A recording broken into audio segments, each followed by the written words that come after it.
And welcome, folks, to the talk show, Let the Truth Be Told. I'm your host, Pastor David. And, folks, we got a great show today. We're running a special today. We're going to take a look at some of the comments that ex-President Barack Obama have made.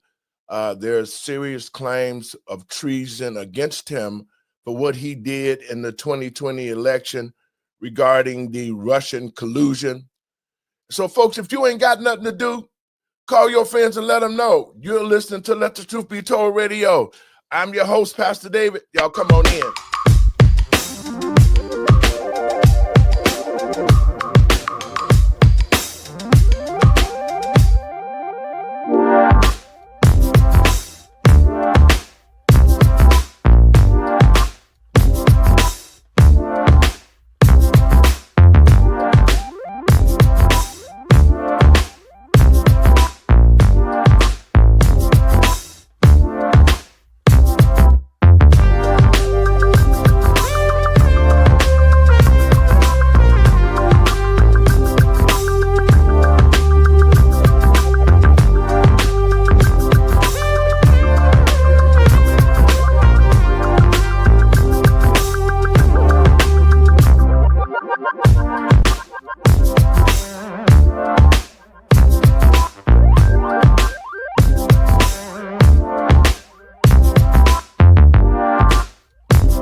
Welcome, folks, to the talk show, Let the Truth Be Told. I'm your host, Pastor David. Thank you.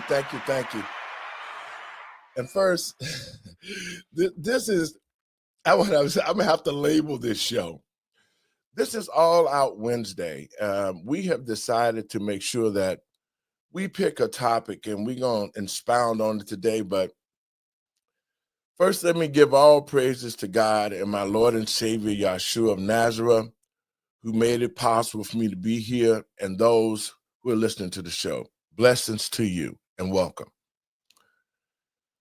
Well, folks, sometimes it's hard when you be right. This whole thing with Barack Obama being treasonous, and I mean, yeah, he did orchestrate the Russian collusion. And just as usual, the Black community suffers. And let me tell you why I say that. See, when Obama became president, the Black community was in a different space. We had been beaten up, thrown around, downtrodden.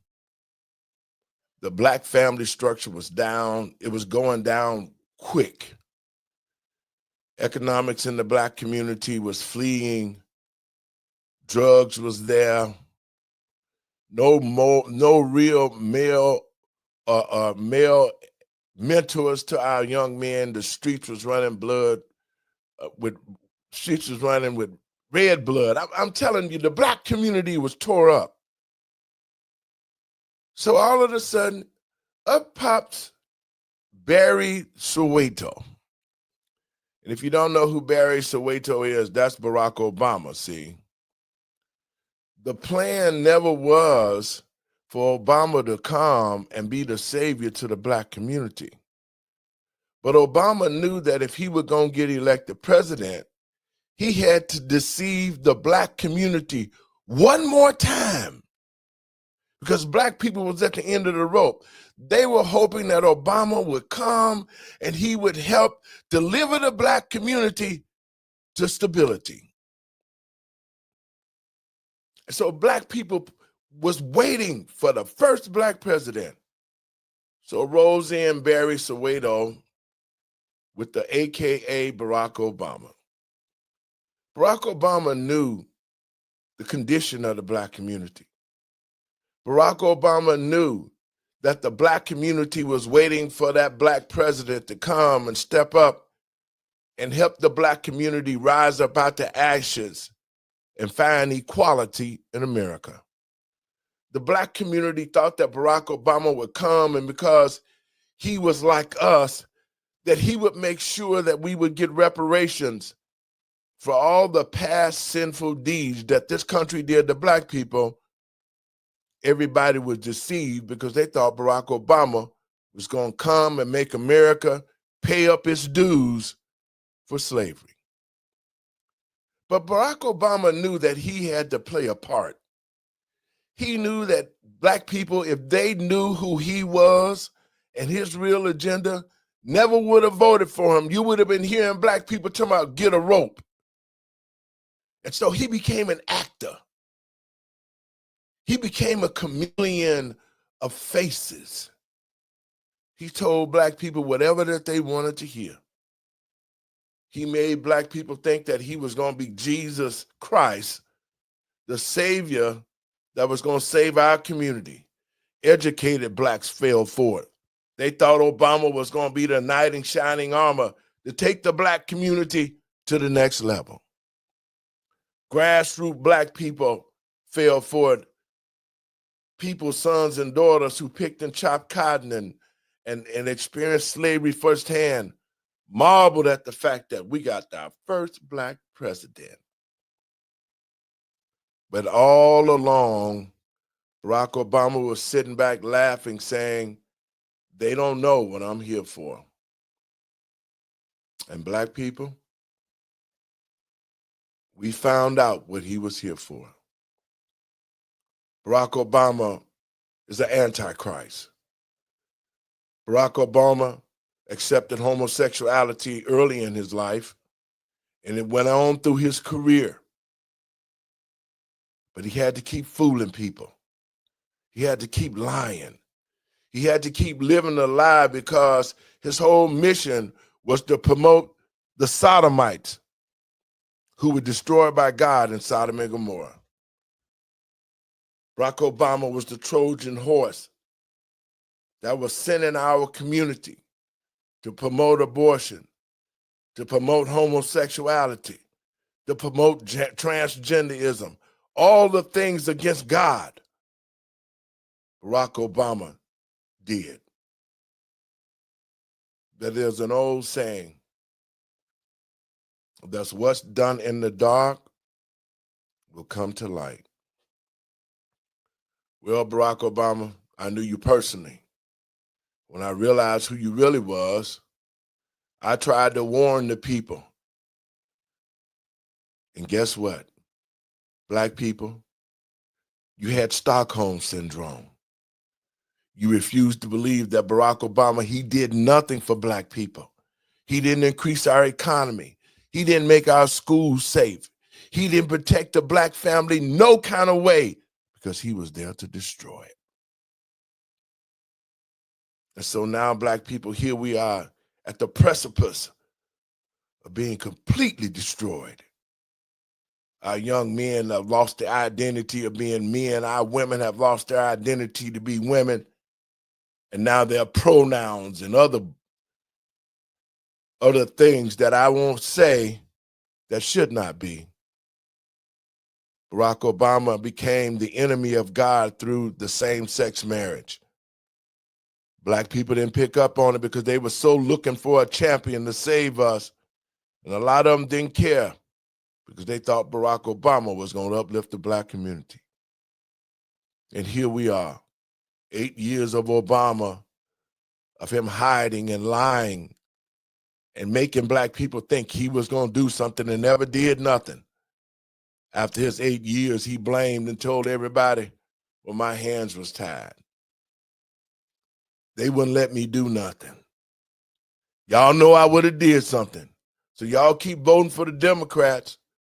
And because I did do something, I put people in place to change the culture of this country.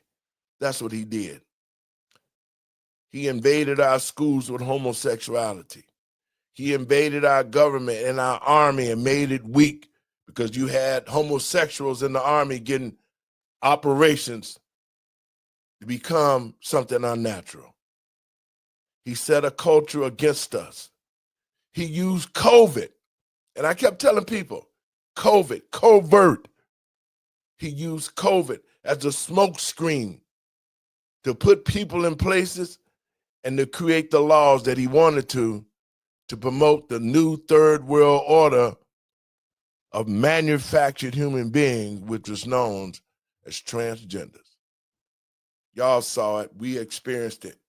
We coming away from under it right now. 4 years of Joe Biden with this transgender crap, destroying the minds of our young men and our women, making them think that it's okay to have sex with the same kind. Invaded our schools with this crap. And now the American people don't know what to do since President Trump got into office. So today we're going to explore Barry Soweto, AKA Barack Obama. And in saying that, let me bring in my co-host. What's up, Doc? Hey, how you doing? What's up, Dre? How you guys doing? Well, guys, since y'all been with me, y'all know, and y'all gotta admit, I've been saying it was Barack Obama a long time with the hidden agenda with the gays, and this whole thing was what he was trying to manufacture. What's y'all thoughts on that? Well, I mean, it's all coming out, but I think people still, to your point, have Stockholm syndrome. They really don't want to admit what it is. They don't want to see it, but it's so blatant. But this is what Satan does, right? Mm-hmm. He will sell you a lie, and it is really, truly up to you to see it for the lie that it is.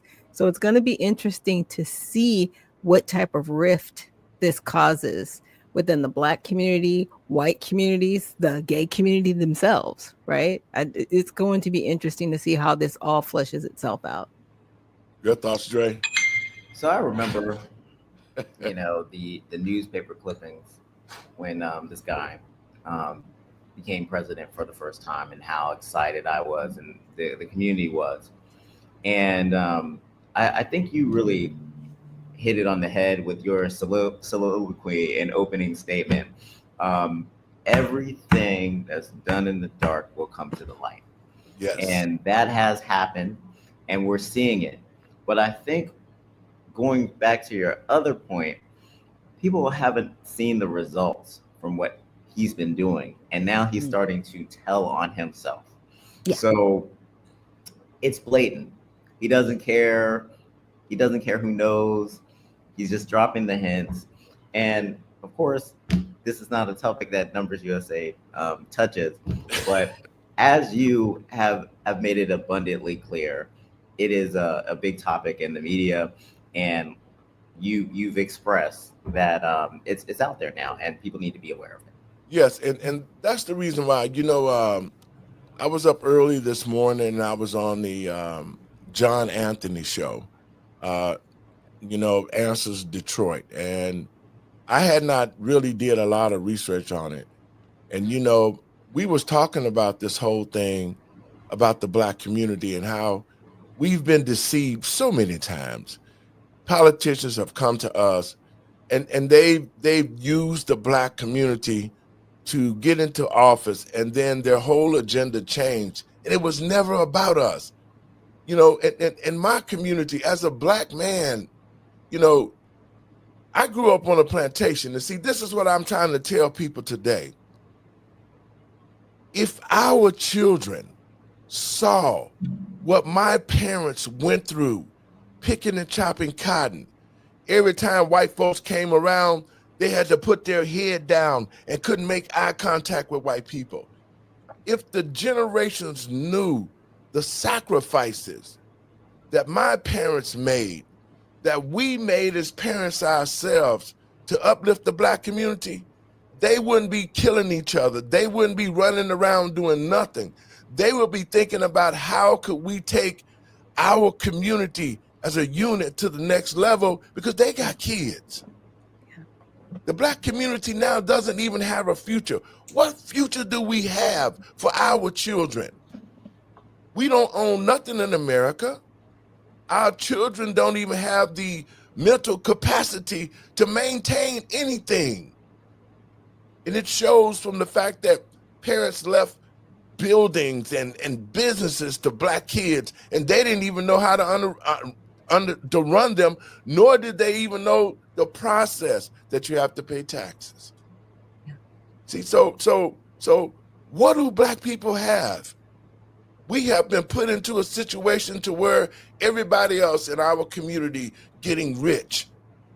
The Arabs, the Chinese, you name it, everybody, the migrants who came, they got rich off our taxpayer dollars. So when will the black community wake up and understand that the enemy is within us? Because now look at us. We're the laughing stock of the world. Every other race and ethnic group have prospered, except us, black people. It is high time we quit waiting for one savior. It's the Yahshua in you that's going to save us. We have to stop this, because it only goes to show. We're going to get into this whole thing, but this whole thing with Barack Obama, he was a major deceiver. And I say to the black community, we're going to stand strong. Now that we know who Barry Soweto is, AKA Barack Obama, to our educated people, y'all got food. Y'all thought that he was going to help us. He didn't help us.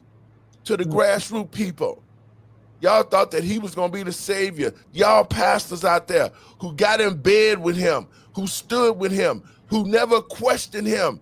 Look what he did to our community.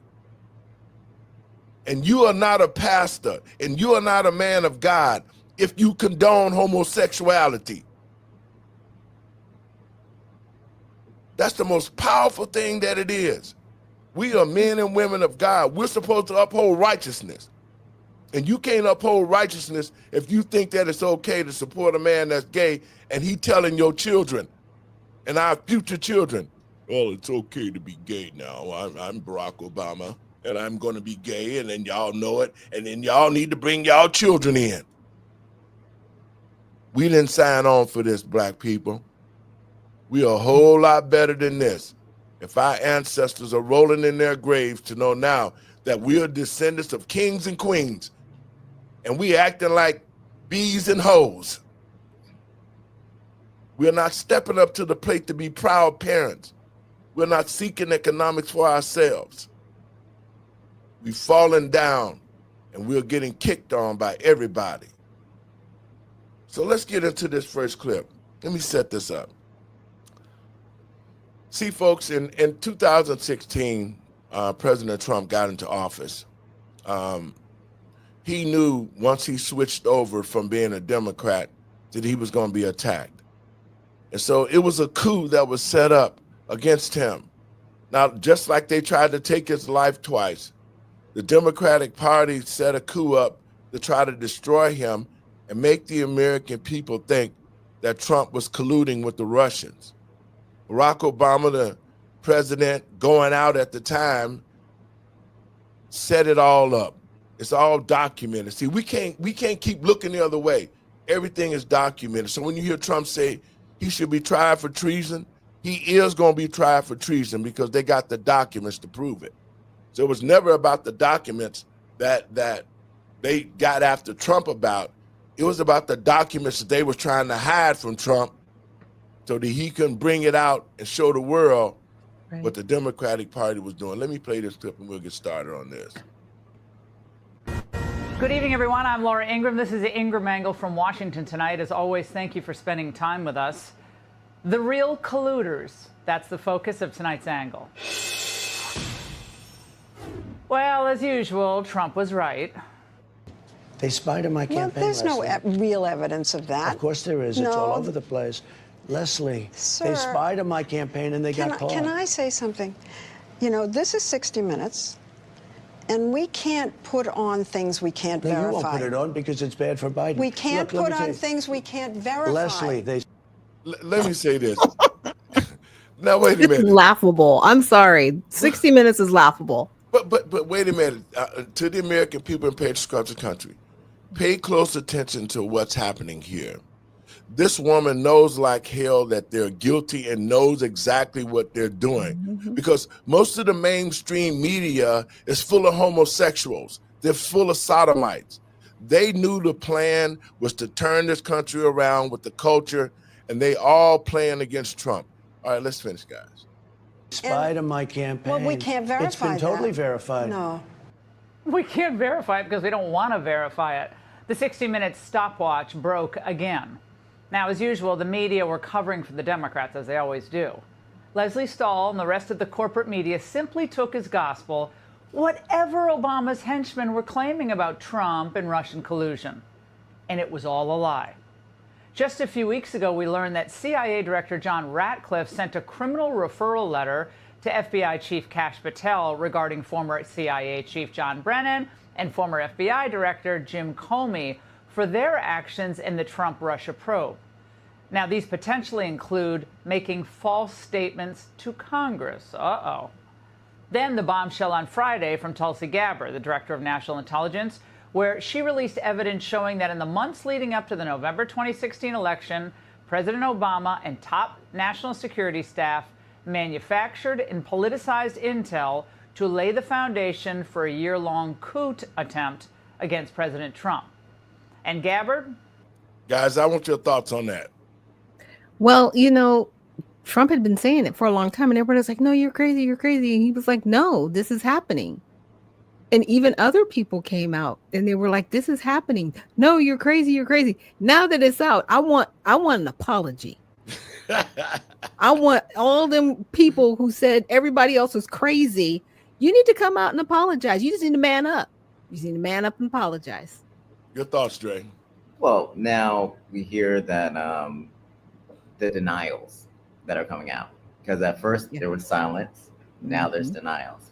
I am interested to see how this plays out, because this will be a major milestone in our history if a president is prosecuted as they believe he will be for the charges that they're calling for, which is treason. So I believe this. I believe if Obama's team thought that he was guilty, that he would already be out of the country in a place where we don't have extradition. So obviously they don't believe that they have the evidence at this point. So if that is the case, we have to see how this develops. And if he's even subpoenaed, that's going to be a telltale sign. Well, somebody made the suggestion that they needed to take their passports. Yes. Or make sure that they couldn't use them. Yes. So they could not go to another country. So they, couldn't do the whole extradition thing. Well, the whole thing is that they thought that they were able to bury these classified documents. That's what it was. And they thought that they had sealed the documents to the point where that nobody would find them and that they would just stay in history as a moment that happened the way that they said it happened. Right. But to their demise, it didn't happen that way. Once Trump's people got in there, they were able to get these classified documents unclassified, and it all unfolded on paper. Let's make a little more of this show. On the bones in an interview with our own Maria Bartiromo. The intelligence community agreed that there was no intelligence that reflected that Russia was trying to hack the election in favor of either candidate. The evidence showed, the intelligence showed that, again, Russia did not have either the intent nor the capability to be able to impact the outcome of the United States election. So it was very striking when we look back again at the documents that I declassified and released that shows there was a shift in early December, the first week of December. How strange a shift. Now, why was President Obama and his intel staff not satisfied with the assessments about Russia and whether Russia was interfering or not? But then another intel review took place. Again, another document was produced by the intelligence community, a president's daily brief that was consistent with every other assessment that was done previously leading up to the election. Russia did not, this is after the election now, did not attempt to affect the outcome of the American election. That was never published.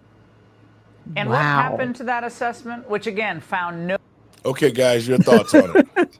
Well, because that's what all the narrative was.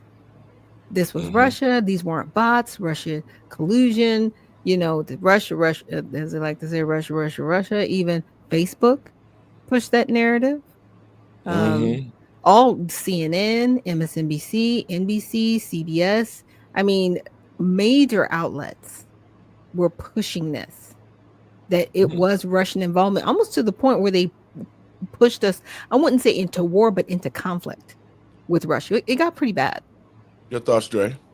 Yeah, it did get really bad. And at the time I was hearing all this, I was thinking that he was going to be out by November of the same year, because they were so sure they had so much evidence that would warrant him being just out of office. Well, it was all a lie. We had some attorneys, Paul Caminera, on my show during that time, and he was saying that the Russians had nothing to do with it, and that this was all made up by the Obama administration to try to make sure that Trump, they was trying to take the election then in 2016. Yes. They were trying to steal the election in 2016, but they were unable to. And so this Russian collusion thing was the fright that they had, because coming up to 2020, they knew Trump was going to be the president again because he had the economy and the country going good. And at this point, as I was looking at it, at this point, Barack Obama had already set his 8 years. And in those 8 years, he had already started this homosexual move, this Armageddon. The sodomites were going to take the country. See, when he was in office for those 8 years, he set people in place. That's where the swamp came from. That's why Trump kept saying it's much deeper than he thought, because the collusion was with the news media, CBS, ABC. It wasn't until I went down to the Democratic convention where I saw the abortion truck and people getting abortions outside. But once that I entered inside the news media camp, everything was homosexuals. There was no straight people in ABC or CNN, none of those people. So Obama had already placed those people in place to spin the news as if, that's not it. It's crazy. That's why we never got the truth in the news. And that's why other agencies who were reporting the truth, the major channels that people watch, the news media that people trusted, the NBCs, ABCs, all of them were lying to us. MSBC, all of them was lying to us to cover up the fact.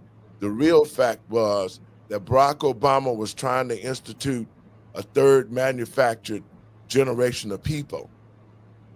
They had colluded with him to do this, and it's showing now. Guys, we're going to play a little bit more of this. Was done previously leading up to the election. Russia did not, this is after the election now, did not attempt to affect the outcome of the American election. That was never published. And what happened to that assessment, which again found no Russian involvement in our election? Well, it turns out they didn't like the conclusions the intel agencies had made, so they decided to find new conclusions. Now, Director Gabbard says that hours before the intel would have gone into that presidential daily brief, a senior intel official pulled it, claiming, they received new guidance. The very next day, this meeting was called, a National Security Council meeting, bringing together all of the senior leaders of President Obama's cabinet, and the topic that was put forward was a sensitive matter. The tasks that came out of that meeting was coming from President Obama directing the intelligence community, then Obama's ODNI director Clapper, to produce a document, to produce an intelligence assessment that detailed not if, but how Moscow affected the outcome of the election that had already occurred, electing Donald Trump to the presidency. Yeah. Whoa. This is what they Hold call on. Now, a okay, so conspiracy, my friend. Not if, but how. That's huge. now That's implication. just think about this. Wow. Okay. I'm sorry. You say that you are this fine, upstanding president, and that you're going to do this for the country, and the country basically suffered under his leadership. Nothing grew under Obama. Everything got worse. Immigration and everybody. Black Housing. Lives Matter came along. Everybody, the country was Taxes just to went him. up. Everything. It's bad. But It's the bad. thing of it is now, to those black people who watching this show, I hope y'all share the show. This morning I was on The Answer in Detroit, and as I was telling black people what we needed to do, one of the questions in the interview was, Pastor, what do you say to people who think that you're spewing rhetoric about Barack Obama? First, I told them they need to watch my show tonight. And secondly, I told them to go research. Black people don't research. We believe what the media says as the gospel. Even in the Bible, it says, read for yourself to show yourself approved. In other words, if you read the Bible yourself, the pastor can't trick you because you know the word. So black people, stop sitting around talking about, oh, that nigga don't know what he's talking about. Do some research and find out, because if these people are so supposed to help us, why are we in this condition? Your thoughts, Trey?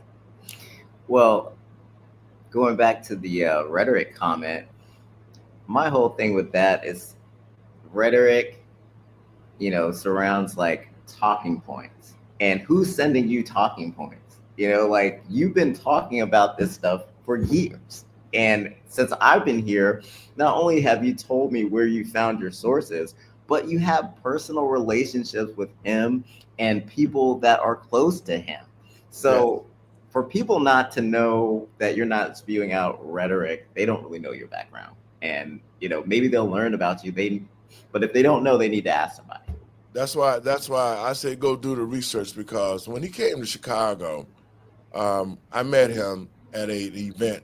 The Hip Hop Coalition invited me to speak there, and he was the state senator at the time. And they kept talking about Barack Obama. And I was like, I don't know this cat, I'm from Chicago. So that's where we met. And we started, talking about, he was running for this and running for that. Sorry, let's stop right there. You don't know this cat. So like, there's another like conspiracy theory that he was a plant. Like for nobody to like really know him, and for him to just kind of come out of nowhere. Exactly. It's just weird. I had since never you were so well connected. I'm a Chicagoan, and when I came back on the set home, the guys that was talking about Barack Obama, and I was like, I never heard of it. Where did he come from? And so when we met at the event, and then he started talking to me, I did some research on him. I did the background work on him. I called some of my people at Harvard who knew him. And that's when I started finding out the bad things about him. Because the people that went to school with him at Harvard were saying he was getting high, he was smoking crack, he was dressing up like a woman, he was sleeping with men, and all of those things. When they told me that these were reliable friends of mine that I knew would not lie, when I sort of confronted him about some of the things, that's when he was like, I ain't messing with Dave. I'm gonna get on, because I found out about him. And so that's when I started telling people in Chicago, we got to be careful with this guy, because he's not who he say he is. And his agenda is not about black people, And a lot of the guys and pastors, and they was like, oh no, man, you just jealous of Barack. I'm like, no, man, this guy, even my own father, when I told him about Barack Obama, he had the same attitude, but that's my father, so I couldn't really pound on him. But before he died, when he saw what Barack Obama did, which was nothing for black people, he called me to his deathbed and said, son, I got to apologize. You were right. Barack didn't do shit for black people. You understand? Because it was a rift between us because of that. And so So it's sort of personal for me because I've been telling people this whole time, this man is not who he is. His agenda is not about black people. His agenda is about promoting homosexuality. And people, now that you see it, it's no more hidden in the background of what he done did and how he tried to do it. We need to accept the fact that he is no good for the black community and he should never have any say regarding what black people should be doing. Let's play a little bit more of this. I want to get you guys' thoughts on this. Entitled to pull out every stop, including, if that was necessary, I guess, manufacture intel in order to stop President Trump. And when Trump questioned them, well, when he hit back, they fell back into their usual line. How dare you? How dare you even think about questioning us? The world is watching. There is no basis for Mr. Trump to point fingers at the intelligence community. The world is watching now what Mr. Trump says and listening very carefully. If he doesn't have confidence in the intelligence community, what signal does that send to our partners and allies as well as our adversaries? Well, complicit in all of this, the man who would chair the impeachment inquiry, another fraud, Adam Schiff. The president-elect has really denigrated the intelligence community, has called their integrity into question, has basically said he doesn't believe the intelligence on Russian hacking. But the slimiest of all was Barack Obama himself. When he knew the IC had already concluded it was highly unlikely that Russia had interfered in the election, Obama, by omission, still planted the seeds that it had. Clinton lose because of the hacking? I'm going to let all the political pundits in this town have a long discussion about what happened in the election. It was a fascinating election, so I'm sure there are going to be a lot of books written about it. Right then and there, Barack Obama should have. Okay, guys, y'all thoughts on this? I mean, should he have shut it down? But he couldn't because he had already sent the memo. You look at the date. You know what I'm saying? I'm looking at time stamps. Mm-hmm. He already sent the memo instead of if, but how it was done. Your thoughts, Trey? He was going to shut it down.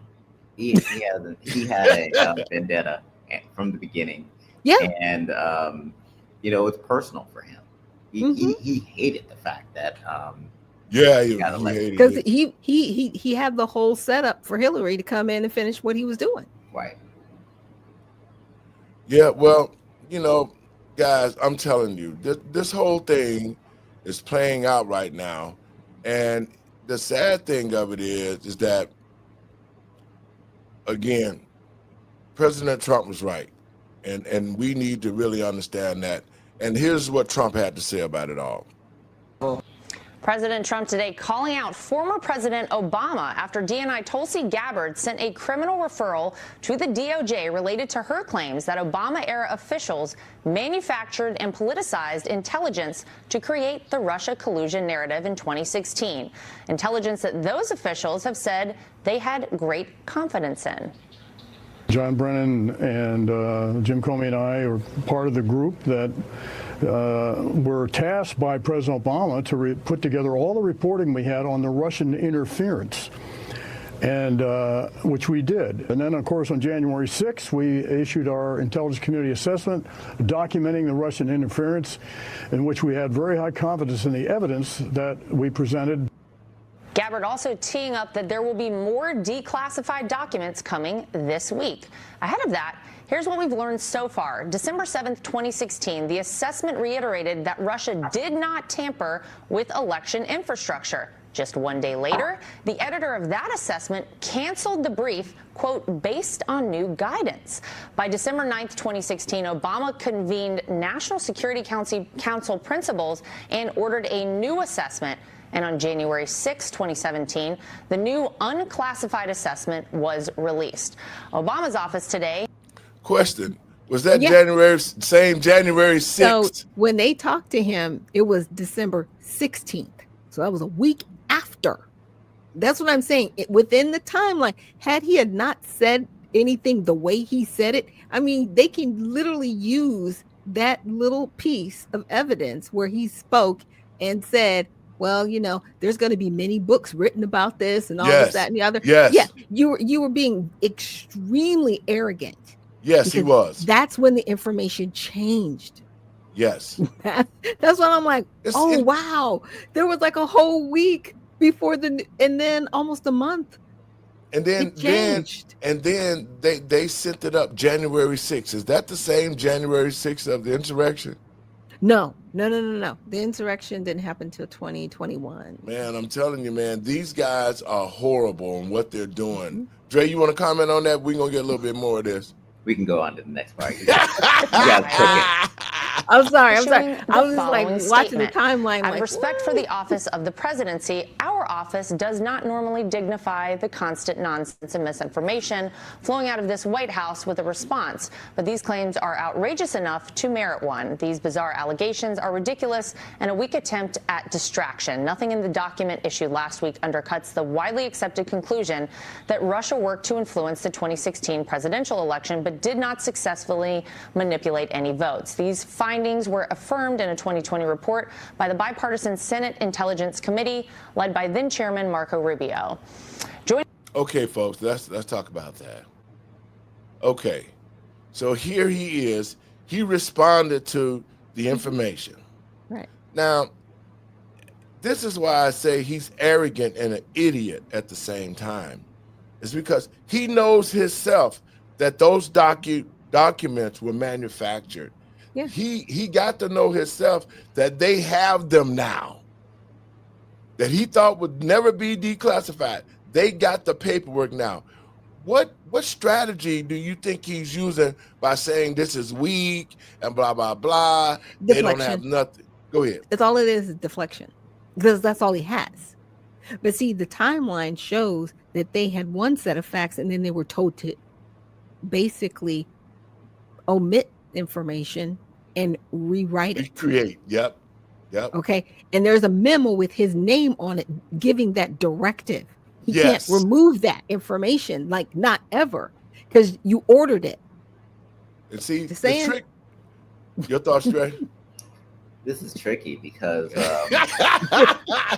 fact that he's coming out and saying this is still ridiculous, knowing that they have evidence, is very hardcore. And I'm wondering if it's just a little bit of confidence because he knows that if he goes down, that there are other people in the cabal that will be going down too.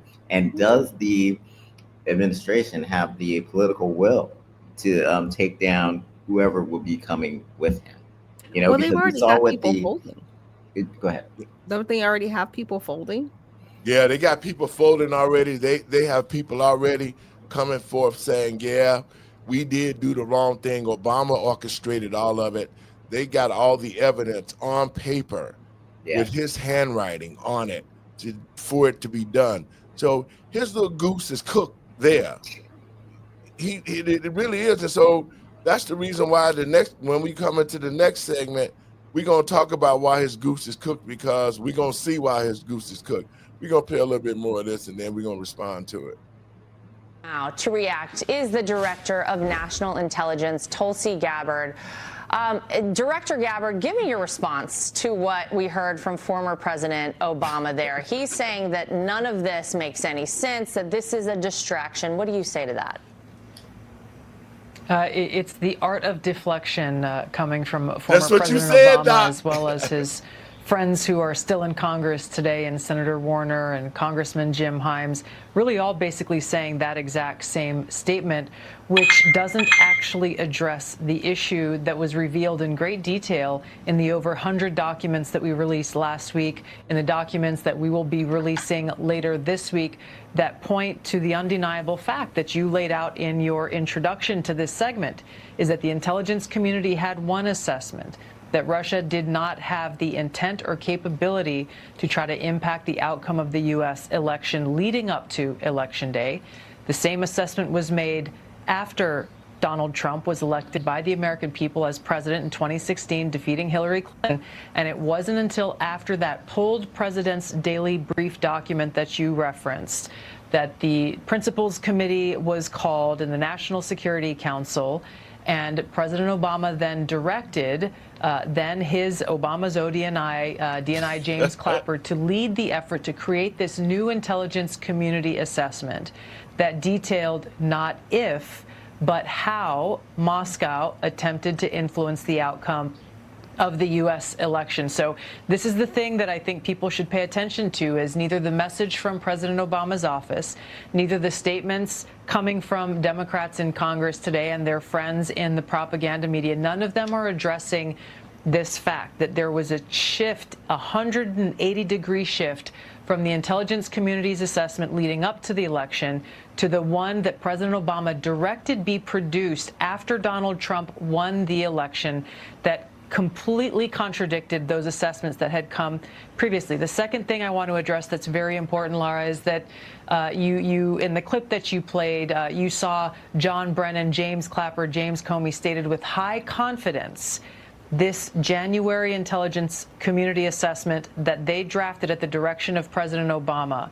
The fact is that they used already discredited information like the Steele dossier. They knew it was discredited at that time, yet they used it as a source for this document that they claim to have high confidence in. They used intelligence that some of these intelligence community professionals rejected previously because of the lack of credibility and the lack of the ability to vet with any kind of confidence whether or not that information or intelligence was accurate and could be used for an assessment. There's a long laundry list of facts and intelligence reporting that directly contradict the statement coming from President Obama's office and those who are trying to deflect away from what actually happened, which was after Donald Trump was elected, led by President Obama, there was an effort to create a document that would serve as a foundation for what would be a years-long coup against President Trump, therefore trying to subvert the will of the American people who sent him to the White House in 2016. Guys, your thoughts on that, and we're going to shift gears for a minute. I'm going to let Dre have this one. Cooked. That's it. That's the take. Cooked. Like we have to see eventually how they're going to like put out this this evidence and actually charge him. But if this is true, he's cooked. Well, your thoughts. I love your answer, Dre. I mean, I concur.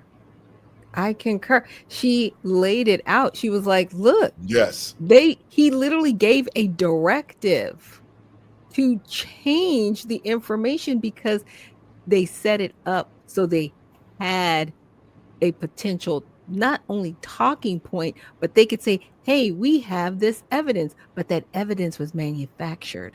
And that's what the American people didn't know. That is treasonous. And see, people, and I was actually talking about treason on my show last week, and I was explaining, it's very difficult to prove unless you have one or two more witnesses that were either implicated or involved or can attest to it, right? So you either witnessed it happening or you were a part of it. Yes. And it's very hard to prove because people aren't going to admit to be a part of it, but there were witnesses. But you know what? The sad thing of it is that they got the documentation. They have the paper trail. They got the paper trail. It's like having the paper trail, whether you got witnesses or not, the paper trail are the facts. Exactly. And so you're right, Dre. He's cooked. And to black people who got the Stockholm syndrome, if you don't know what Stockholm syndrome was, Stockholm syndrome was the Jews had been captive so long in the concentration camps. They started to love their enemies and treat their enemies as if they were their friends. And see, that's what had happened to black people. We allowed Barack Obama to hypnotize us with this Stockholm syndrome, like he was for us and he was the best thing since I'm the black Jesus for y'all. And look what happened. Look what happened. Look what black people have chose to run the country, and see how he disenfranchised the black community. And saying that this is what's going to happen to Mr. Obama right here. I want y'all to check this out. For fake news, top this. Donald Trump posting bogus images of Barack Obama being arrested. Feeding a frenzied MAGA narrative, the former president is about to be charged with treason for allegedly manipulating intelligence reports about Russian interference in the 2016 election. He directed a manufactured piece of intelligence that detailed not if, but how Russia tried to influence the outcome. Trump's director of national... Y'all, well, we know that he has some real problems because they don't have to manufacture nothing. They got the evidence to prove on what he did. Y'all last thought on some of that, and then we're going to go into the second segment of the show right quick, and then we're going to get up out of here. Your thoughts on it? Well, you know, it's a wonderful day, but a sad day at the same time. Because those who had been saying this for the longest time, that there was something wrong and it was manufactured, they're vindicated. The sad part is everybody that championed Barack Obama, they are deceived. You know, and with that comes emotional fallout and downfall, right? And so there's going to be some, you know, political shrapnel that's going to need to be cleaned up, but I think we can get through it. Your thoughts, Dre? Our leader is a professional troll, and I love it 100%. This is the same person that prior to the debate between Joe Biden that everybody just noticed when Joe Biden completely fell apart, that he posted a picture of a cat holding a gun. So we have to see how all this plays out, because our president, he did that. He is a professional troll. Did that. He did that. Now, the evidence will speak for itself, and we'll see how this all lands. But as Dr. Nichols is saying, this is a sad day. If this evidence is true, this is a sad day because of what the previous president represented to people. And people are going to have to deal with this. And, you know, we could sit up here and tell people that we told them so, but I think that we need to be a little bit understanding, because, like, at the same time, they'll realize, hey, you guys have been saying this all the time. We're going to have to look at other sources for our news. And I think that if we don't troll them and make them feel like, you know, bad for the decisions that they made about who to support, then I think that some of them might come and support this show. Well, you know, that's the reason why I created this podcast, was because during the time that COVID was out, they were lying so much, and I was researching all the time with my connections at the White House. I mean, all over. I was calling people, finding out the truth about it, and they were telling me the actual truth of what was going on.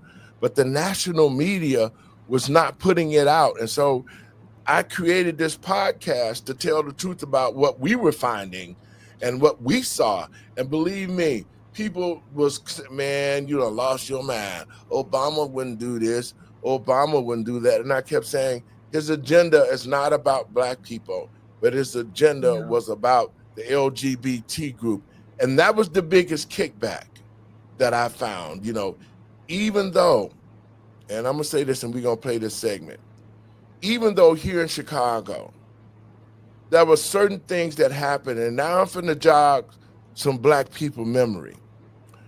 Remember when Barack Obama and Michelle Obama was at Jeremiah Wright's church, and they came out into the open and that they said that Michelle and Barack was having marriage counseling by Jeremiah Wright, the pastor of the church. This is what was going on for real behind the counseling. They was getting counseling because Obama got caught in the basement of the church having sex with the choir director, Donald Young. That was the problem. And then he was also having sex with Jeremiah Wright. But to appease the media, they came out as if they was having marital problems like a man and a woman would. But in the meantime, it was about his homosexuality that he was using the church as a ground to find young men. Because when Donald Young decided that he was going to come out about the relationship, he was murdered in his apartment. Yeah. Now, I can unequivocally say, because Donald Young's brother worked with an associate of mine, and I heard out of his own mouth, Barack Obama had my brother killed because he was going to tell about the relationship and that he would have lost the presidency. Wow. So it's a lot of things Barack Obama has done that is horrible to these families, and Miss Young is still trying to seek justice for this. See, people don't know the bad side of what Barack has done with his drug use, with his homosexual lifestyles. They don't know about that, but it's coming out now. So the Young family is still trying to seek justice from him for that. Secondly, the chef that was found drowned at Martha's Vineyard. The chef is the Tefani Campbell. I know his parents through other people. They're seeking justice right now against Barack Obama because they're saying their son was murdered and put into the lake. There's pictures of Barack Obama with his eye swole up, with his hand cut. All of this is behind the scenes, and now it's all coming out. The American people and patriots across this country, Barack Obama has led a hidden, deplorable life that's un-American. It lacks the culture of God, and that's why he pushed the homosexuality. Well, folks, this is. I'm gonna say this now, and then we're gonna watch this clip. Over the weekend, Mr. Obama and Mike Obama had a podcast show, and they got together and they talked about the Black community. They talked about the responsibilities of a man and a woman and how to raise boys and how to raise girls. Now, this is coming from Barack Obama, who is not even the real father of his kids. But anyway, I'm going to play a little clip of this. Y'all, I'm going to play it. But I'm telling people, do some research. Don't just sit, pass the line. No, this ain't nothing personal. This is for real. Do some research. And this is why people are able to get away with stuff on us, is because we don't research. Y'all check this out. By electing you as... No, that's not the one. Here we go, right here. And came up to me and she was so nice. She was like, "Can I have a picture?" Yeah. And then, so you know how you get the side hug, and she's like, Obama's podcast. "What did he do?"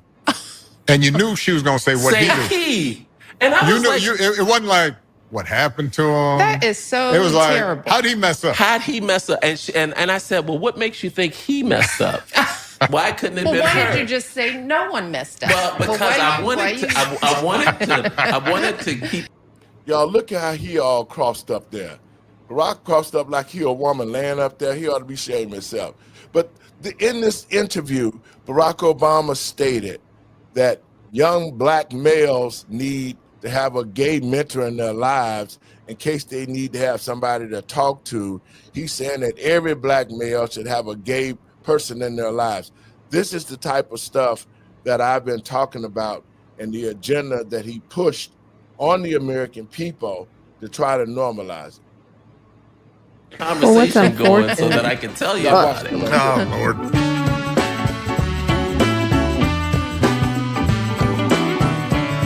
This episode is brought to you by Rivian and Chase Home Lending. Hey, little girl. Welcome to DC, my brother. I am so happy to be here once again. Yeah, it's good to have you in our town. How's it is. going? You had a little flight delay. I had today. a little travel issue, but I'm not going to complain because we have been doing this for a little bit now. I know it's always a little dicey when you have somebody's got to travel, yeah. And I'm traveling in these streets like a regular person, so I got to be careful. But it's not. So for those of you, it was a little bit of a weather delay. Mm-hmm. Couldn't fly into DC. Yeah. Had to divert our plane to Pittsburgh. I ended up staying in lovely Pittsburgh for about 5 hours. Mm-hmm. And I got here in one piece about midnight. Always grateful. And I was able to head over to my Airbnb without bothering you. I didn't have to wake you up at 1 in the morning. We miss having you stay with us, though. You're such a Airbnb. Folks, I had to step away. But listen, I'm going to get to the place where they're talking about. Go ahead. Pastor Lowery, I think you need to give the viewers a apology. That show is terrible. That podcast is bad. And while you were gone, it was just playing, and they were talking about his flight being delayed, and it was the worst banter I have ever heard. Okay, but anyway, I apologize to y'all. I should have got there quicker. But I want to get to the part where he's talking about young men and how young men need to have a gay man in their life to be able to navigate the waters of life. I think that's it. Let's check it out. The whatever you can think of, the sexism, the biases. So she knew you have to have a mouth. You have to be able to speak up for yourself. With you, she wanted you to be nice so that you wouldn't get in trouble or you wouldn't get arrested. But was that who you were? So what do we say to the Emmas of the world? How do we sort of start thinking as a society about helping mothers raise sons, because they're doing it alone, and we're being told that we don't have what it takes to give boys all of what they need? Well, how to raise their son. I think you started hinting at it. As somebody who was raised by a single mom, not perfectly, but that unconditional love as a start is the right one. Mm-hmm. I do think, though, thinking about raising boys in the same way you're thinking about raising daughters, which is how do you make them good, responsible people who know how to function and know how to understand themselves well enough that they can navigate this really complicated world, and setting high expectations. So there are a lot of these things that apply to boys and girls. I do think that there are some particular issues with boys that, as a society, we're not addressing. I do think, as a society, we have to create more structures for boys and men to have guidance, rituals, frameworks, encouragement, to be able to meet a wide range of role models so that whatever their inclinations, they can see a path to success that isn't just sports or money, making a lot of money. And so that's on all of us together. What I would say to Emma would be, in your community, even if you have a wonderful male partner who's in the house, I think it still would be good to find assets in the community, people in the community, friends in your community, places of worship, community organizations, what have you, where there are a bunch of men who can be sort of elders to boys. And so they're not just looking at one particular role model, but many. And one of the things when Michelle and I first started dating and I'd go over to your guys' house, one of the things I loved was just, seeing all your uncles and your cousins. And there were a bunch of different kinds of men. See, I want to stop it right there for a second.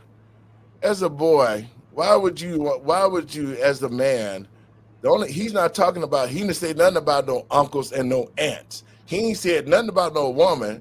He just said, I just want to see all the uncles and all the boys. Oh, Dre, I ain't bothering you today. I'm gonna finish with this.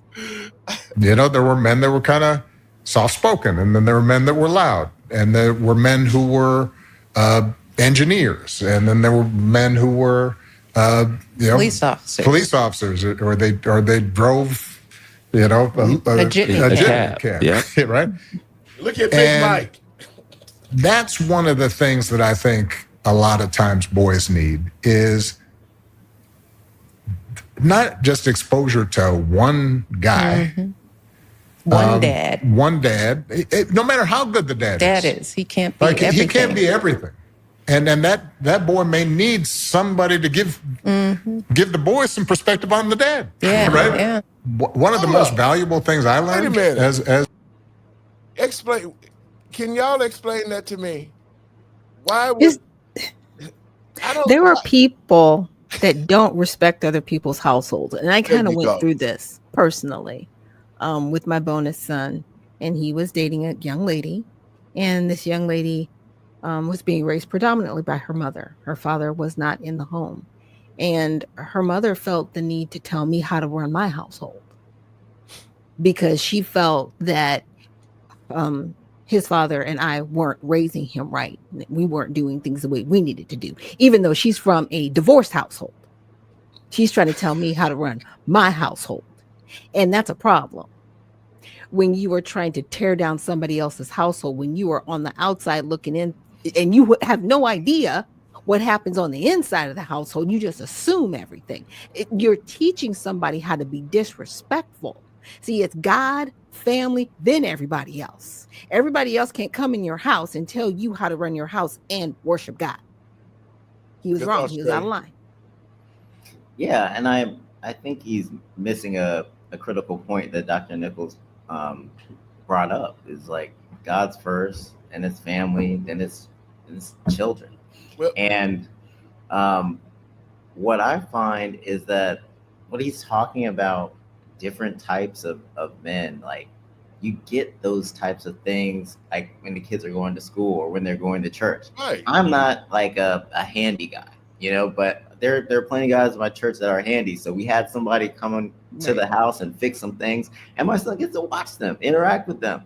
They're nice enough to allow him to assist them because he's interested in that stuff. He's actually good building stuff and working with his hands. So you don't need someone from the outside looking in to like negate or measure up to how your dad is. Like, that's what I didn't get. Yeah. What do you mean, Barack Obama, that you need another man to tell you how to measure up to your dad?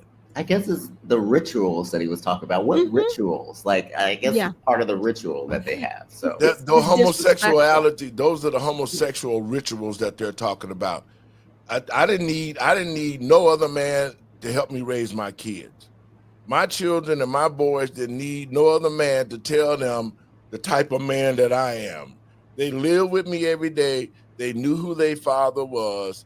They respected the way I raised them. So I didn't need another man to come in my house and teach my kids on who I am. That's totally ridiculous.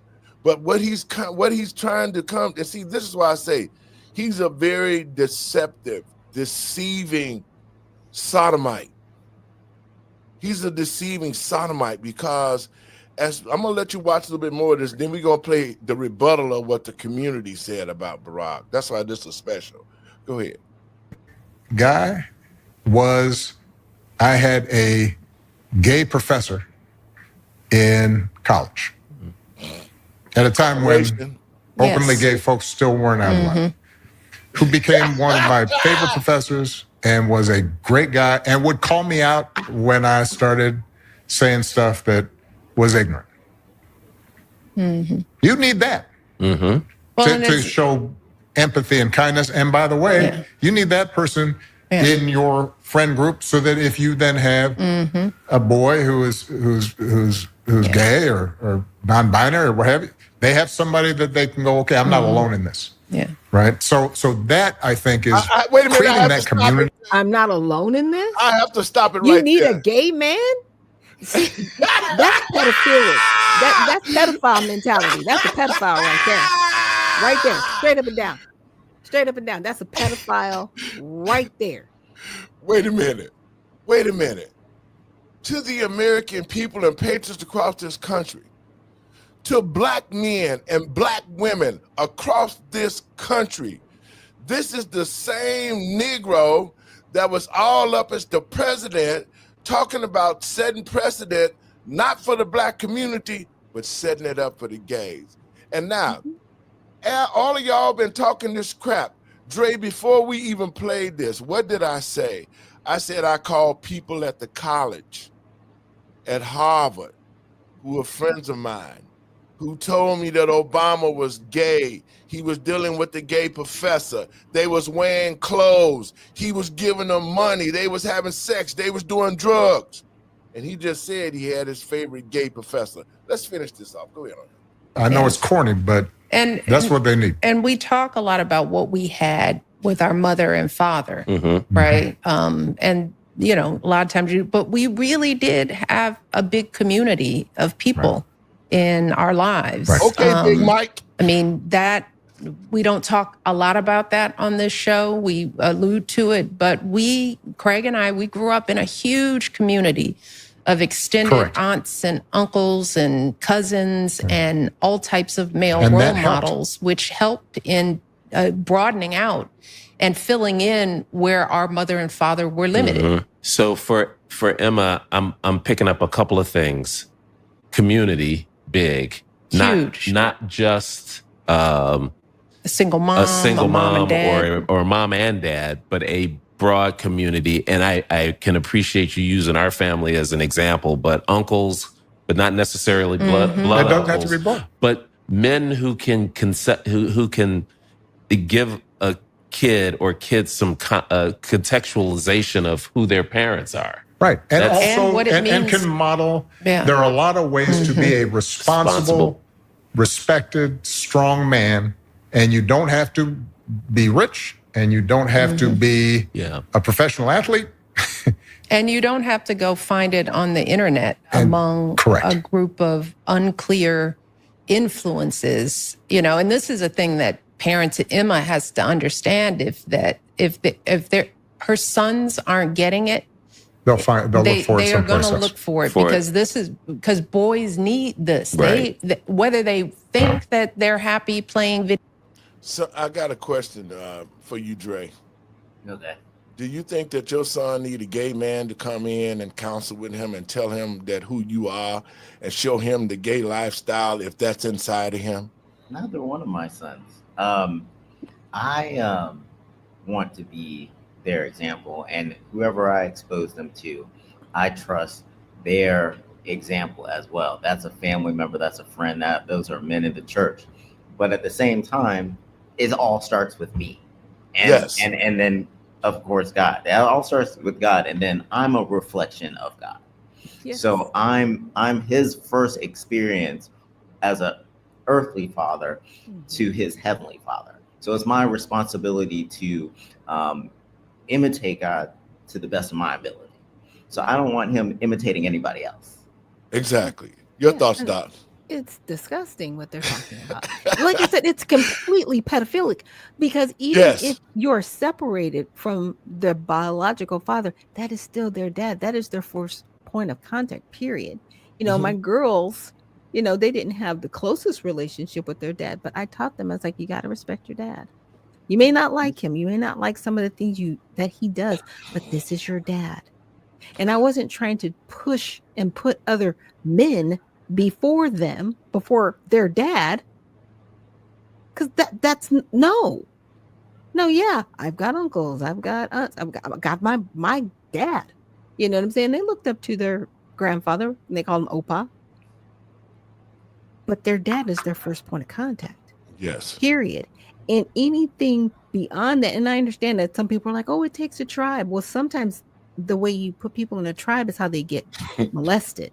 Yes. Just to keep it 100, because not everybody has good intentions about your children, period. You have to be that first point of contact. And this is what we call leasing out your parenting responsibilities. Yes. We need to be responsible as parents first. And this is something that I've definitely learned from Gabs, from Affirming Reality.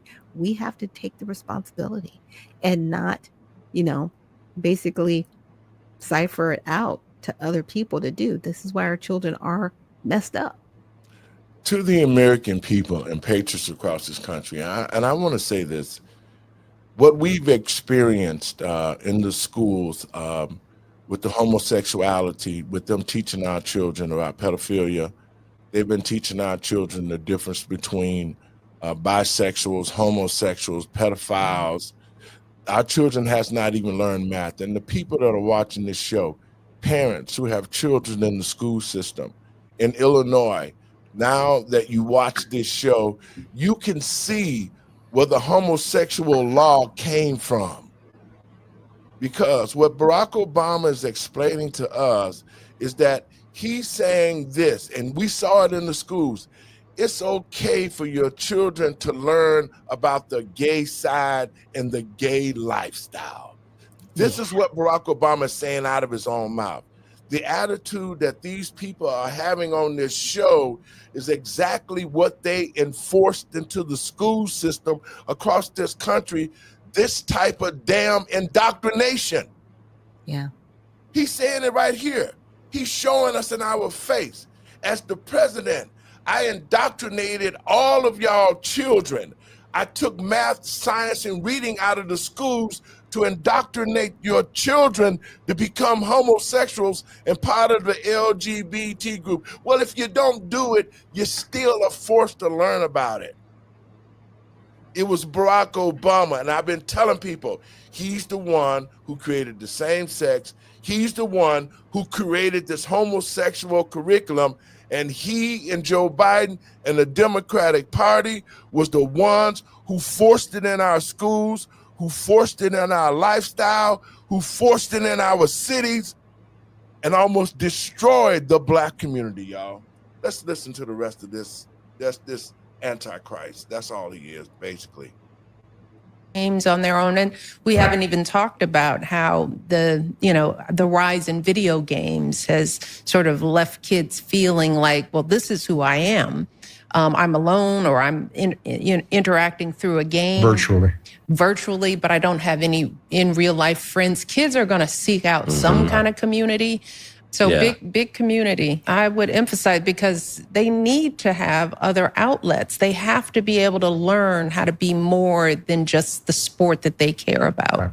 Right. And while they get great skills in sports and they learn a whole lot of traits, teamwork. It isn't music. It's not language. It's not social art in certain ways. Right. And so I think we owe it to our boys to be very deliberate about saying enough with sports and let's try some other things. Or at least encouraging them and exposing them to it in a way. Look, pause that moment. You know who says that? People that can't play sports and live in the basement.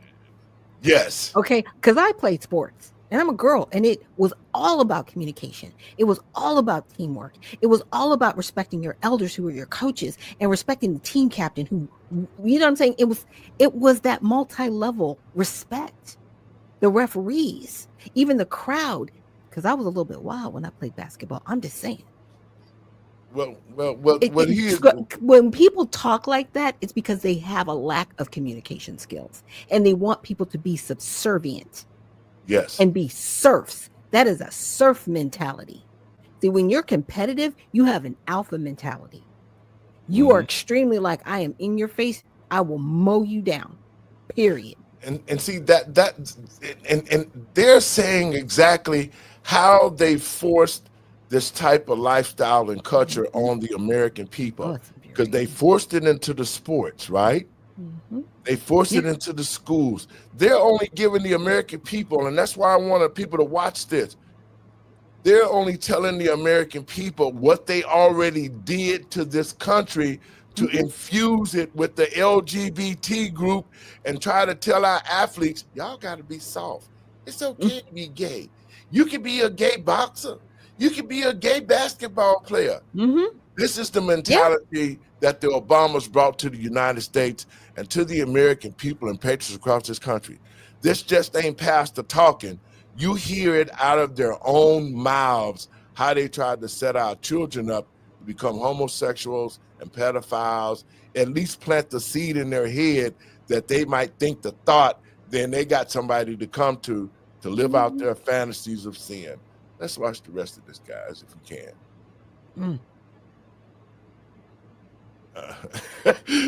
I'm sorry.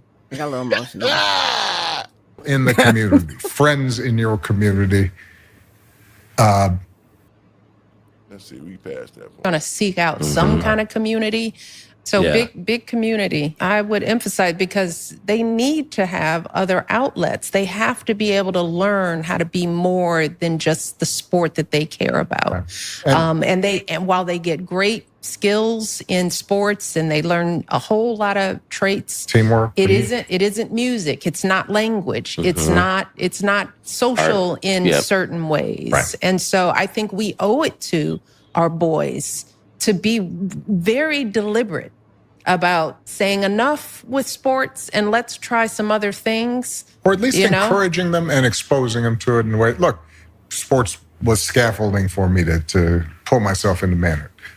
But even as I was doing that, though, my mom was still dragging me to art museums. Yeah. And I was still being taken to, waiting for Godot. I remember my mom took me to a Samuel Beckett play when I was like 12. And I'm kind of sitting there. It's like, what is this about? But you know what? I kind of got it after a while. I thought, that's interesting. I mean, it wasn't necessarily the thing I would choose to do, but the fact that I did it meant later when I was 17, 18, all right, there's something there that, may be interesting. So sometimes it's just a matter of, saying to our boys, you being interested in art and you being interested in, theater, that's cool. I would also, boys hearing that. Yeah, that's cool. Those are good things. So that, and I would tell Emma, don't assume who your son is going to be based on some male stereotypes of what you think he should be. Right. Really pay attention to who he's showing you he is. Right. Young people are more open. Oh, goodness. I'm sorry. The verbal gymnastics is crazy. Our boys to be that emotional way as much as great relationships and friendships. But as a society, we also have to make sure that men don't feel redundant and don't feel as if there's not a place for them. Yeah. And there are entire communities now where the women are more likely to be employed than the men are.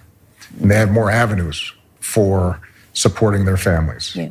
And that is something that no matter how much talk you engage in, if guys are feeling left out and not respected, then they're going to act some kind of way, and they're also going to pass that on to their sons. And we're making huge generalizations because in every community there are going to be exceptions.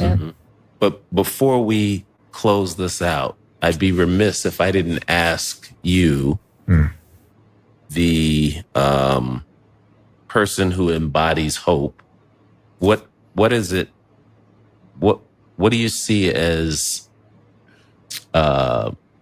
going right for young people? What are you optimistic about this future generation? I do think that when we look at Malia and Sasha's generation, Avery's generation, we don't yet know what things are going to be like for Austin and Aaron because they're still on the come up. But I do think this idea of men, there are many different ways of being a good, strong, successful, happy man. I think that's something that young people are more open to and recognize. And so that's promising. And we see it, when we talk to Malia and Sasha and their friends. I think that what we need to do in order to take advantage of that is to as a society, as communities, recognize that this kind of transition from the old models that you and I, Craig, grew up on. Just like you said, you took a lot of good stuff from your dad, but then there were some modifications that just had to be made, either because of blind spots, limits, lack of resource, what have you. The times.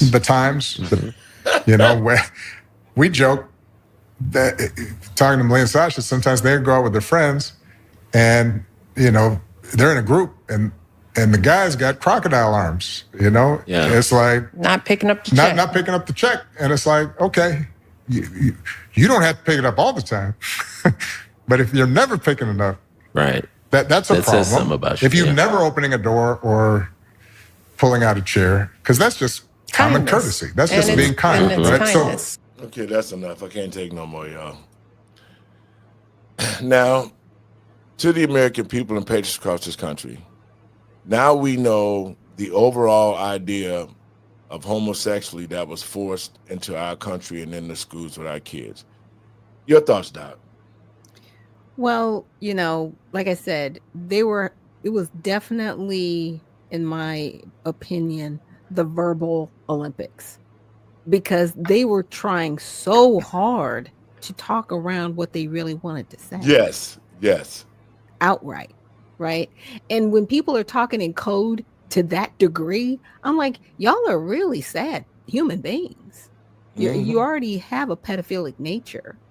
And you really want to just come outright and say it's okay for people to be in a relationship if a 40-year-old wants to be in a relationship with a 5-year-old and be his mentor. That's what you want to say, but you couldn't say it.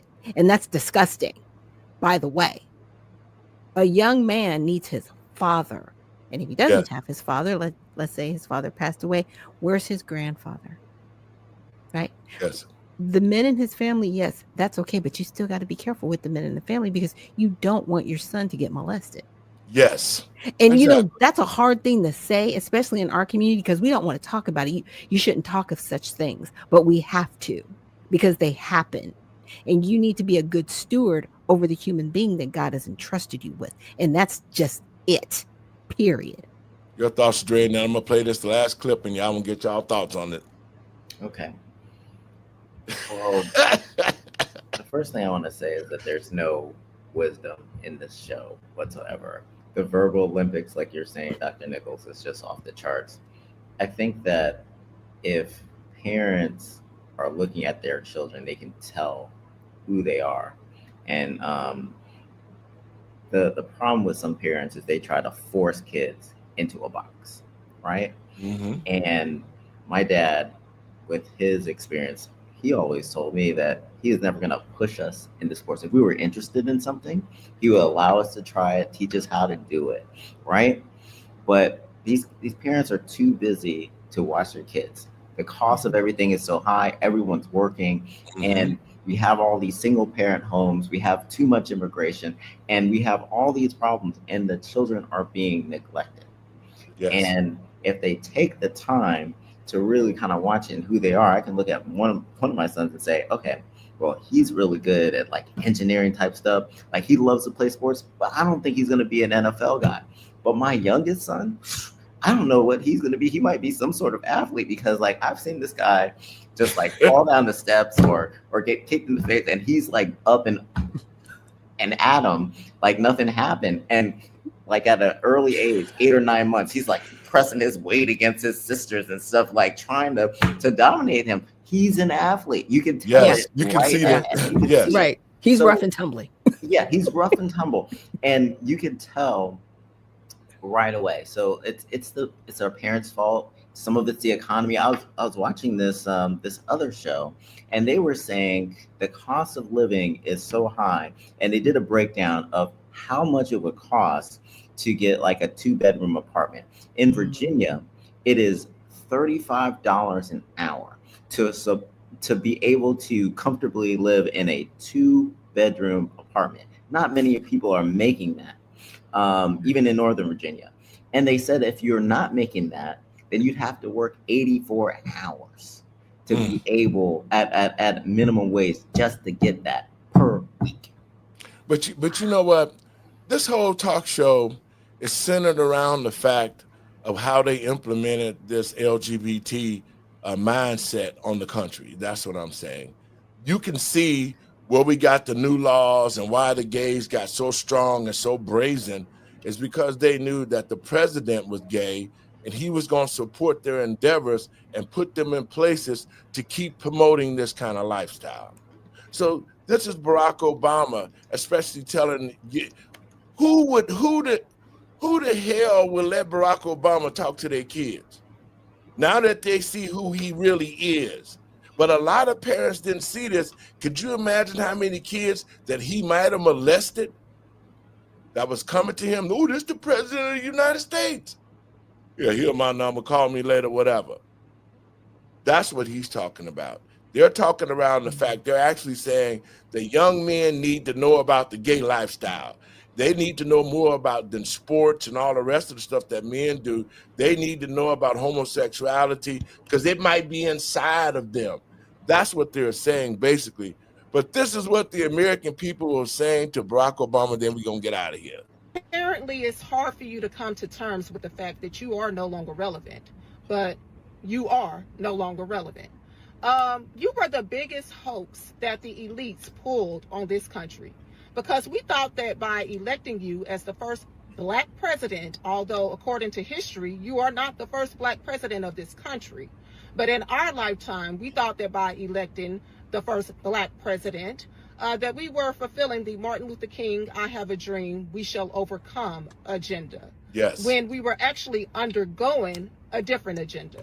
You pushed your LGBTQIA LMNOP agenda across the globe, okay? You won the Nobel Peace Prize after several wars were started under your administration. And before any of you blacks come on my page talking about how I'm a sellout because I'm not going along with someone that's similar to my skin tone, there was a leader in Africa by the name of Muammar Gaddafi that was working on behalf of Africa and that did a lot for the African people.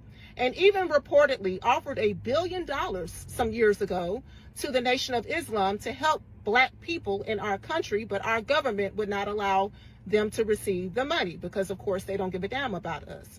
So this leader that did a lot for black people and across the globe was assassinated under or during the Obama administration. Okay. Also, Obama was what's called the deporter in chief. He deported millions of illegal immigrants, although the media doesn't like to bring that up. They only like to dwell on Trump. And he reportedly was behind the cages that those kids were in. Yep. Okay. We also remember how he tried to penalize us if we didn't get medical insurance, although they were giving illegal immigrants free medical insurance. So y'all can miss me with this, oh, because you black, I need to think and be for you. No, skin folks does not mean kinfolk, for the final time. And here recently, Obama was on videotape telling Democrats that they needed to get tougher. Okay, you tried to effeminize everything with your policy, sir. Do you want them to be tough or do you want them to be feminine? Make up your mind. And then told them to stop whining when you all were about to put a wino in office if you could have got away with it. Didn't even hold a primary, but was about to put a wino in office. So I would just say by now, Mr. Obama, you need to just go somewhere, please. Go somewhere over the rainbow. Your thoughts on that, Doc? She's right. She's not wrong. You know, and it's sad because the Democratic Party is falling apart before our eyes. They don't know what to do. They don't know where to go. They do not have a leader. As she was saying, Barack Obama's all over the place. Be tough. Be feminine. Be this. Be that. Look. Let's look a little bit more because I want to get more comments from other people. Fingers are all in the midst of that. Like, share, subscribe to the channel. We got a couple clips to check out. Let's go. And that's one of the things that I think a lot of times boys need is not just exposure to one guy. Mm-hmm. One dad. One dad. No matter how good the dad is. He can't be everything. He can't be everything. And then that boy may need somebody to give the boy some perspective on the dad. Yeah, right? Yeah. one of the most valuable things I learned as a guy was I had a gay professor in college at a time when openly gay folks still weren't out of line, who became one of my favorite professors and was a great guy and would call me out when I started saying stuff that was ignorant. You need that to show empathy and kindness. And by the way, you need that person in your friend group so that if you then have a boy who's gay or non-binary or what have you, they have somebody that they can go, okay, I'm not alone in this. Black people, this is your president talking about young boys need a gay man in their life as a mentor. What are we talking about at this point? Seriously. Where are we at in 2025 that the former president, the Black Messiah, can come out on a platform and say, hey, your son needs a gay male as a mentor?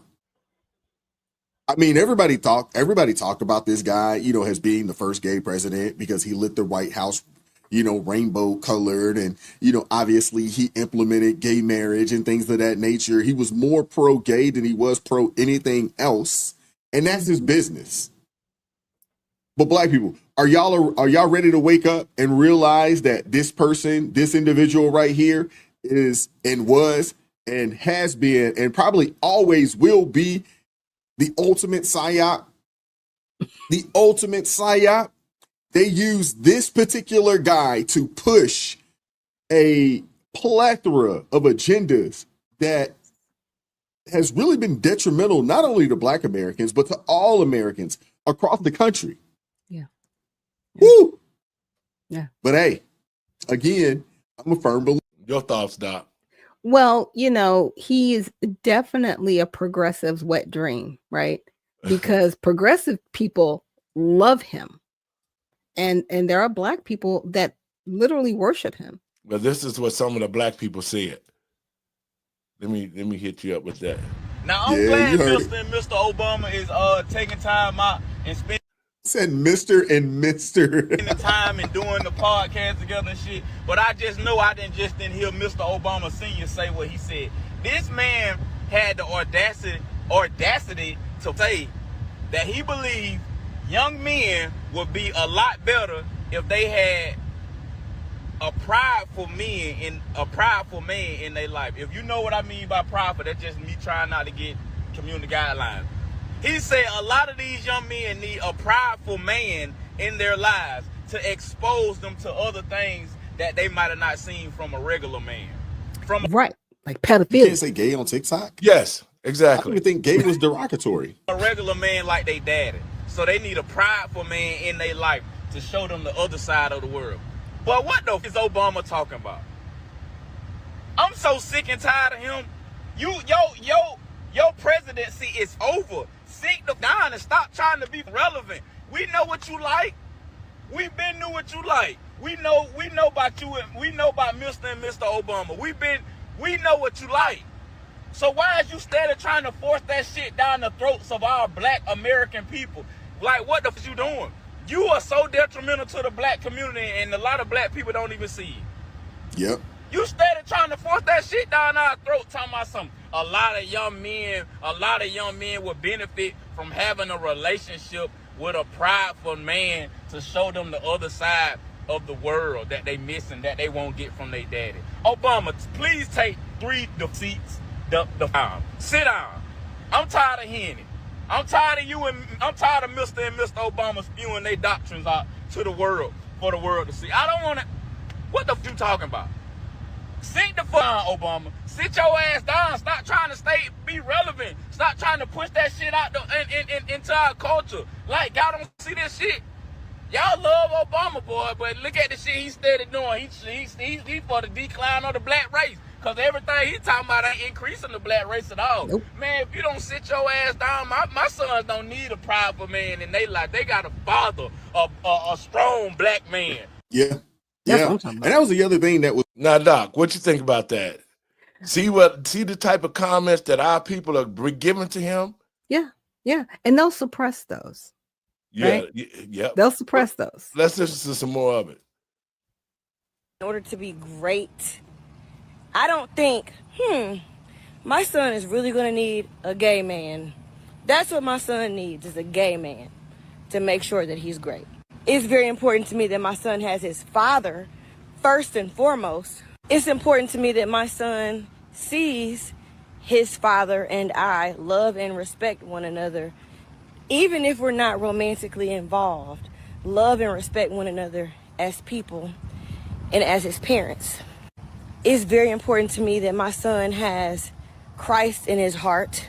It's very important to me that my son is literate, that he has the ability to read and write and verbally communicate. It's very important to me that my son has access to play freely and play outside and run around. It's important to me that my son has access to high quality education. It's important to me that my son sees a reflection of himself around him that is positive, edifying, uplifting. It's important to me that my son has a healthy relationship with food. That's really important to me. It's important to me that my son has family around, people who he can trust, a village of his own. It's important to me that my son has a strong sense of self and the ability to articulate his thoughts and emotions. It's important to me that my son has a passport, a valid passport. I had my first passport at 18 months old. It's important to me that my son has math sense. Your thoughts, Doc. Well, and she's not wrong. And she's pointing out the important things. Because for Barack Obama to say what he said, like I said, it's very pedophilic. Yes, it is. Pedophilia. That's a pedophilia mindset. To say that you need a man that would take advantage of you, because there are gay men out there that are pedophiles. Yes. That want access to young men. So you telling people, that's people, yeah, this is okay. No, it's not. They live a completely different lifestyle, and that is for adults. Now, it's one thing if an adult decides, okay, this is the kind of relationship I want to have after the age of 18, where I understand the difference between a heterosexual relationship and a homosexual relationship, and I choose to do this. It's another thing to put a child in that type of situation. Yes, and that's what the Obama administration did. They forced it to the kids, and they forced it to the young kids to make that type of decision on if they wanted to be a boy or a girl. It's ridiculous. And Black people, they did it exactly to our community and have destroyed us. But this is what Black brothers are saying to you, Barack Obama. What is he talking about? The word need is a strong word, bro. I'm just trying to understand, like, why would Barack Obama say that? Like, what was the point of even saying that? He knows that's not true. No one wants to be forced onto anybody. Gay people don't want to be forced onto nobody. Hi, I'm gay. I need to be in your life. No. Hi, I'm Black. You're white. I need to be in your life. No, that's what? No, you don't. We can talk and be friends, and I can see if I like you, but there's no need for any of that shit. The fuck is this nigga talking about? Like, with Barack Obama, it's like that rule, you're cool till you're not cool no more. And right now, Barack Obama is on his uncool arc. His character arc, he's on the uncool character arc right now. It's fucking crazy. Motherfuckers is out here really just trying to push anti-masculinity. Like, they want every man to just be a feminine product. It's why? A very feminine man, he's not going to go to war. That's why. He ain't dying for nobody. He'll be like, fuck that shit. I need to go get my nails done. He's not going to do any of that shit. He's not going to go to war. Masculine men are the one who built this goddamn society. They built America. They go to war and they die in a ditch. I don't understand this massive push to end masculinity in America, in the Western society. Why? I don't know, man. Your thoughts, Doc?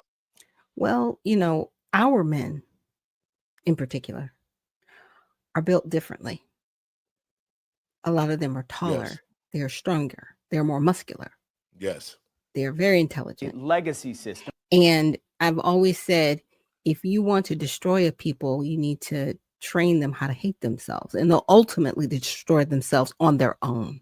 Yes. By propping someone like this up that they believe people will follow and listen to, he is to our detriment, because his wife, she's a supporter of Margaret Sanger. So on Yes. this side of the aisle, it's like, kill your baby even before your baby gets to the planet, because you don't have time for a baby, because you need to be an executive. And then on the other side of the table, you've got somebody saying, hey, your child needs a gay man in their life, especially if they're a boy. So now you're just going to totally destroy a whole generation of future people, because that child's either going to be molested or end up thinking, okay, it's okay for me to be with another man, not a woman, so I'm not going to procreate. So all they are death and destruction. When I see them, that's all I see is death and destruction. I mean, they made a cute video, pointing at each other, talking about, you do this more, you do. And I was like, oh, it was a lighthearted moment. And then I had to remember, I was like, wait a minute. You're all about destroying the Black community specifically. You didn't say anything about whites, Asians, Indians, Latinos, just us. Just us. You're the you know what? This is the last dance right here. And we need to push and rail up against this. Wherever they go, they need to be booed out of town. Booed. If you see them coming, if they're like, oh yeah, so-and-so is going to be here, it needs to be an empty Coliseum. They can't even give tickets away. That's what I'm talking about. Yeah, and that's why I wanted to play this show to the American people and patriots across this country, especially Black Americans. The persons that you held so dearly, Michelle Obama and Barack Obama, to your heart, who you thought that was really a man and woman marriage, and it was not. It was a dysfunctional marriage. They deceived the American people. They became trillionaires off the American people. They activated the gay lifestyle and promoted it, not only in America, but it was forced on people across the world. That was their agenda.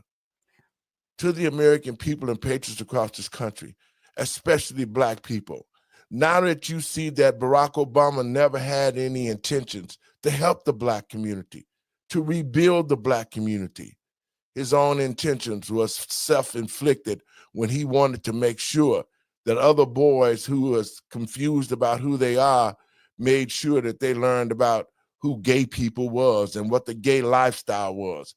All the stuff that we saw that happened with the transgender came from Barack Obama and Michelle Obama. And I think Black people, now that with the covers off, I think that Barack Obama need to sit his ass down somewhere and shut up. Black people have awakening. We're not going to give our sons and daughters over to the LGBT group, Obama. You need to disappear. Because I can tell you this, God don't like ugliness. And your day is coming, because from the way it looks, you're going to end up in prison where you want to be anyway. Your last words, Doc. Well, to your point, it is a sad day. But at the same time, I'm really glad that everything is coming out the way it's coming out. Yes. Because, see, God has great timing. Yes. And people are actually a lot more alert these days. They're perceptive, or, their perspective of media is changing. They are researching more, and they're taking a second look at things that are presented to them. So everything that's coming out right now about former President Obama is a good thing. It's a good snowball, because it's undeniable. You can't take it back. Genie's out of the bottle. Toothpaste is out of the tube. It's out of the tube. And you can't put it back. It's out there. And it's gonna, show in time. He is who he is. It's already showing. Okay, Doc. Yeah. Give me your last words and we out. Okay, well, thank you everybody for joining us here. And like I always like to say, when you see all these things happening, make sure you look up, for your redemption is drawing near, and definitely check out the USA Redemption Party at usaredemptionparty.com. We are looking for candidates to be servants of the people, not politicians. And we're also looking for people to join the party. So definitely check us out at usaredemptionparty.com. Folks, and I want to thank you, Doc, for showing up, and we'll be talking soon. Have a great evening. Folks, I want to thank you for tuning in. I wanted to make sure that we know who we're dealing with. I've been saying it for a while now, but for it to come out of his mouth, now that we know who we're dealing with, now we know where LGBT came from, now we know why reading and science and math was taken out to school. It was all at the direction of Barack Obama to change our lives, to destroy our families, and create a whole new manufactured group of people called transgenders, and to destroy the Black community. God bless you. Y'all check it out. We'll see y'all tomorrow. Have a great evening. And remember, embrace your children. Teach them about history. Teach them about who they are. And teach them that God only made two races, a man and a woman. God bless you. Let's make this country great again. Peace.